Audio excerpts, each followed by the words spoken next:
এবার একটি মুর্শিদি গান গাইছি। আচ্ছা, জালাল শাহর। এটি একটি দেহতত্ত্বের গান। আচ্ছা।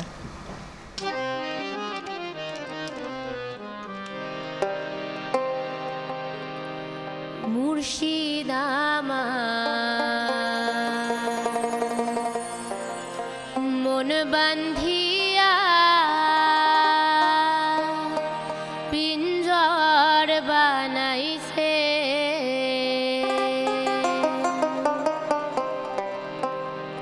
মুর্শিদ আমার মন বান্ধিয়া পিঞ্জর বানাইছে, সোনার ময়না ঘরে তুই